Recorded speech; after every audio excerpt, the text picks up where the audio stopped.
3 days before Thanksgiving, my phone buzzed. "Don't bother coming, you're not welcome here anymore."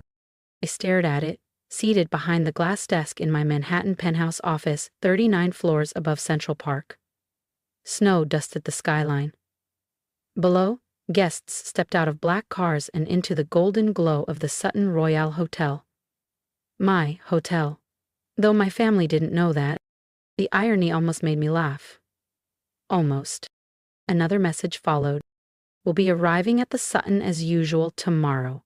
At least, we still have our tradition, even if you've ruined everything else." Their tradition. The same five-star hotel where the Cartwright family had celebrated Thanksgiving every year for the past 25 years.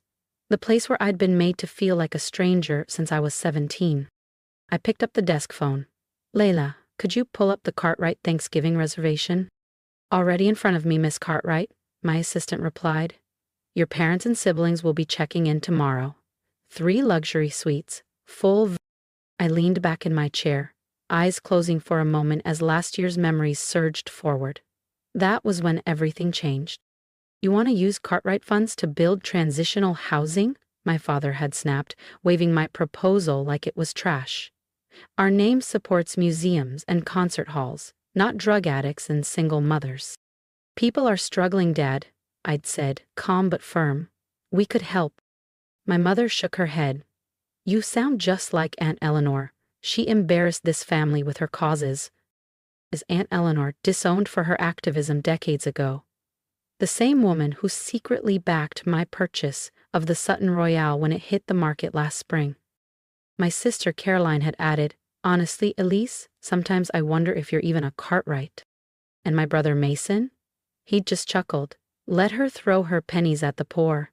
Oh wait, she doesn't have any." What they didn't know, I'd been quietly building an empire. The Sutton Royale was just one of 12 properties I owned across 3 countries, along with 2 nonprofit foundations that fund real change. So this year, I didn't reply to my mother's message. Instead, I gave their rooms to my staff, the housekeeping team, the cooks, the night shift concierge, people who'd earned warmth and luxury far more than my family ever had. Let them show up and see what not welcome really looks like. My phone buzzed again. A photo from Caroline, my sister. The family gathered in our childhood estate in Westchester, toasting wine glasses, finalizing their annual Sutton Royale Thanksgiving itinerary. "Too bad you'll be spending Thanksgiving alone," her caption read. "Maybe you can serve soup at one of your shelters." I stared at it for a moment, then smiled. Not out of bitterness, but pride. They had no idea what I'd done with the Sutton Royale since acquiring it last spring. The wasteful banquet menus replaced with sustainable catering partnerships, green energy initiatives that had cut costs without compromising luxury. A quiet, off-season rehabilitation and skills program for unhoused women, one that had already helped over 50 participants find permanent employment. Changes that made the hotel more than a resort, a sanctuary, a mission. And they'd stayed blind to it, too wrapped in privilege to look beyond their champagne. I pressed the intercom button. "Layla, please connect me to Manager Darden." "Right away, Ms. Cartwright." Seconds later, his voice came through the line. "Elise, how can I help?" "The Cartwright Thanksgiving reservation," I said. "I assume it's still under their usual suite block." "Yes," he said. 3 luxury suites, full staff support. Everything to their specifications." He paused. "They still don't know you're the owner?" "Correct," I said. Then exhaled. "Cancel it." Silence. "You mean the entire reservation?" "Every suite, every service, all of it. Unleash. They've been guests for over 2 decades." "I know." Another pause. "I'll cancel it now. Would you like me to notify them?" "No," I said, smiling faintly. "I'll take care of that." I opened my mother's last text and typed slowly, deliberately. "Actually, the Sutton just contacted me. Your reservation's been canceled." 3 dots popped up right away. "What? That's not possible. We've had that booking since July." "Not anymore." The next buzz was a phone call from my father. I let it go to voicemail. Then another from Caroline. "Dad's calling the manager right now. This must be a mistake." I put my phone face down on the desk. No, Carolyn, not a mistake. For once, you're just not welcome. Not because I was late.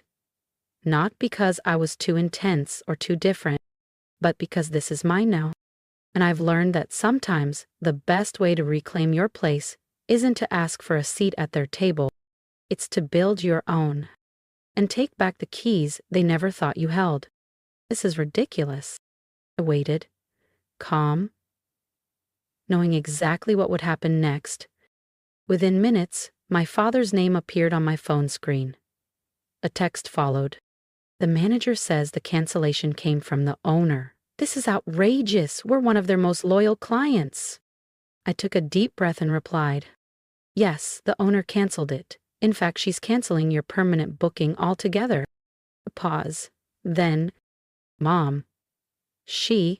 Since when does a woman own the Sutton Royale? My hands were steady as I typed the truth. Since last year, when I bought it. Silence. Then came the wave, texts from my brother Mason. Stop playing, Elise. From my sister Caroline. This isn't funny. Even my father. What are you talking about? I opened my desk drawer and pulled out the frame deed. The Sutton Royale, owned by Cartwright Hospitality Collective. Signed and sealed. Sent the photo to the group chat. More silence. And from my mother. This is impossible. You don't have that kind of money. You work for that nonprofit. I laughed. Actually laughed. They still thought I ran a local community outreach center, never once asking how I managed to fly first class or afford my Manhattan penthouse. Never wondering how that nonprofit work had me consulting for international firms and speaking at global summits. I typed, check the documents, Mom. The Sutton Royale is mine. Your special place now belongs to the daughter you disinvited from Thanksgiving. My office phone buzzed. Layla's voice came through. Elise, your father's on the line. He's demanding to speak to the owner. I smiled. Put him through. It was time. Elise, my father's voice came over the speaker, brittle and strained. What have you done? Nothing yet, I said calmly. But I think it's time we had a long overdue conversation about family, privilege, and consequences. Would you like to have it over the phone? I added. Or would you prefer to meet in person? I have a lovely office on the top floor overlooking your old Thanksgiving suite. The silence that followed? 20 years in the making. An hour later, they filed in like scolded children. Caroline in oversized sunglasses, Mason checking his watch, my parents stiff and silent. Gone was their usual arrogance. In its place, confusion, bitterness, and something unfamiliar. Fear. Please, I gestured to the chairs. Have a seat. Through the panoramic glass behind me, the Sutton Royale shimmered in the afternoon sun. My legacy. How? My father finally snapped, refusing to sit. How did you afford this place? I leaned back in my chair and smiled. Because while you were laughing at my causes, I was building a kingdom. If you believe quiet strength speaks louder than shouting, and that karma sometimes wears a tailored suit, don't forget to subscribe. Elise's next move will leave more than just her family speechless. You never cared enough to ask what I was really doing, did you? I said quietly. Too busy mocking my bleeding heart projects to realize I was building something. Building what? Caroline snapped, arms crossed. But I caught the tremble in her voice. Cartwright Hospitality Collective. Their expressions blanked. 15 luxury resorts, I continued, across 3 continents, every one of them sustainable, every one profitable, all of them blending elegance with social impact. My mother collapsed into a chair, her composure cracking for the first time in years. 15 resorts? She echoed faintly. But you run a nonprofit. No, I said, measured. I partner with nonprofits. We offer job training through transitional housing programs. We work with rehabilitation centers, shelters, and vocational schools. Sutton Royale alone has helped over 300 people rebuild their lives. Quietly, respectfully, with dignity. This is ridiculous, Mason scoffed. You're making this up. I leaned over and pressed the intercom. Layla, would you bring in the portfolio binder? Moments later, Leela stepped in carrying a sleek leather folder and began handing out printed summaries. My family stared at the documents. Property deeds, annual financials, social impact reports, investor portfolios. My father flipped through his copy slowly. $6 billion in assets, he muttered. 40% higher margins than industry average, I added. Turns out compassion scales surprisingly well. Caroline tossed her packet on my desk. Fine. You're rich. You've made your point. But canceling our reservation? That's just petty. I stood up. Calm. Controlled. Petty? Like being disinvited from 20 Thanksgivings? Like having every idea I brought to the table dismissed because it didn't fit your narrow definition of respectable? My mother looked up, voice breaking. But we're family. I laughed, gently. Was it family when you cut off Aunt Eleanor for doing the same thing? When you turned her into a ghost because she chose to help rather than posture? At her name, they flinched. Speaking of Eleanor, I pressed another button on the desk. The screen on the wall flickered, then came to life. Aunt Eleanor's face appeared, beaming. Hello, brother dear, she said to my father, voice cool. Quite the surprise. You're part of this? He asked, backing up a step. I helped Elise buy Sutton Royale, she said proudly. I saw in her what none of you did. Vision, heart, and the intelligence to turn values into value.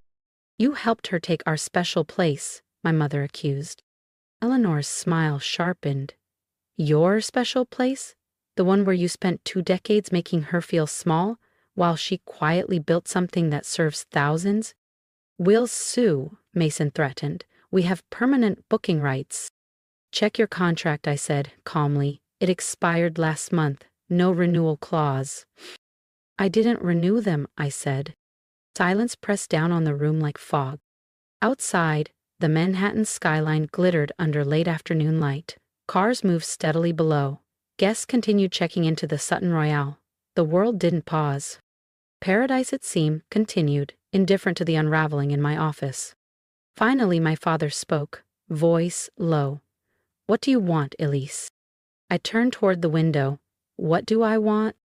I let the question hang there, then turned to face them. I want you to understand what you missed, not just about me, but about what success actually looks like. I walked slowly back to my desk. The Sutton Royale isn't just a luxury hotel. It's a platform, a proof of concept. Our properties have helped hundreds of people rebuild their lives. We've introduced eco-sustainable operations that the industry now copies. We've shown, with data and dignity, that business can serve both profit and purpose. And we're just supposed to accept this? Caroline challenged. That you're right and we were all wrong? No, I said calmly. You're supposed to learn from it, to understand that your vision of success isn't the only one. I tapped a button on my tablet. The wall screen lit up. Photos rotated across it. A mother and daughter graduating from one of our employment programs. A veteran receiving his hotel management certification. A group of children in crisp uniforms. Outside a newly built school in the Philippines. Funded by profits from our Bali property. This, I said, my voice softer now, is success. This is what you never saw. My father slumped into a chair, his eyes clouded. I was wrong, he whispered. The words hung in the air, 20 years late. We all were, my mother added, dabbing at her mascara with a silk handkerchief. Caroline stayed quiet. But the defiance in her eyes was gone. So, what now? Mason asked finally. I said back behind my desk. Up to you. Tomorrow, we're hosting Thanksgiving dinner, right here, not just for guests, but for staff, trainees, and anyone in our programs who needs a place to belong. I looked at each of them. You're welcome to join us, not as VIPs, not as guests of honor, but as people willing to listen, to understand, and maybe to change. My mother's voice cracked. You'd still have us, after everything? This was never about revenge, I said gently. It's about transformation. about giving you a chance to see what's possible when you care about something beyond yourselves. And Eleanor smiled from the screen. Elise built something extraordinary, James. Something your parents would have been proud of. Not because it made billions, but because it made a difference. My father rose slowly. We'll need time. I nodded. Take it. But remember, I said gently, Thanksgiving dinner is at 6 tomorrow. If you come ready to see Sutton Royale through new eyes. They filed out in silence, no smug remarks, no parting shots, just quiet footsteps and the weight of their own awakening. Their shoulders slumped, their certainty unraveled. As the door clicked shut behind them, Aunt Eleanor's voice came through the screen again. You did it, sweetheart. You changed everything. I smiled at her image. No, we did it. You believed in me when no one else would. They'll come tomorrow, she said, with quiet conviction. Their pride may be bruised, but their eyes are opening. She was right. The next evening my family returned, not in black car-chauffeured town cars or luxury sedans, but in modest rentals. No red carpet airs, no designer bravado. They walked into the grand ballroom of the Sutton Royale, now transformed with long tables filled with staff, program graduates, and guests from all walks of life. Thanksgiving was alive in the room, warm, human, real. They sat next to the people they once overlooked. They listened to stories of addiction overcome, of careers started, of children thriving because their parents had been given a second chance. They didn't interrupt, they didn't flinch. For once, they absorbed. Caroline now oversees our education partnerships, developing programs that offer scholarships to staff families. Mason manages community outreach, coordinating with shelters and re-entry programs across the city. Even my parents have changed. They now proudly host events at the Sutton Royale, telling anyone who will listen about their daughter's vision for responsible luxury. Last week, a journalist asked me, why not cut them off completely? Why let them back in? I showed her a photo from last Thanksgiving. My family? Not posing, but serving, passing plates, sharing food, listening with open hearts, becoming part of something greater than themselves. Because, I told her, sometimes the best revenge isn't punishment. It's transformation. Today, Sutton Royale continues to thrive. Not just as a destination, but as a place where privilege meets purpose, where luxury carries responsibility, where lives change quietly, steadily, powerfully. And every Thanksgiving we gather here together, not as the old Cartwrights, driven by ego, status, and exclusion, but as something better, something earned. Sometimes you have to lose the version of paradise you were taught to want, to find the one that truly matters. Understanding. If you followed my story this far, I want to thank you, not just for listening, but for seeing me. For years, I was told my heart was too soft, my vision too idealistic, and my values too naive. But I've learned that quiet persistence can build empires, and compassion, when paired with strategy, can rewrite legacies. If this story resonated with you, I invite you to leave a comment below. Tell me what you would have done in my shoes. Would you have forgiven your family? Would you have given them a second chance? Your support means more than you know. Hit that subscribe button if you believe that power doesn't always have to be loud, and that success should lift others, not just ourselves. And here's my advice to anyone out there who's ever felt underestimated. Don't waste energy proving your worth to those who refuse to see it. Instead, build something so undeniable they can't ignore it. Create your version of paradise, one built not on ego, but on purpose.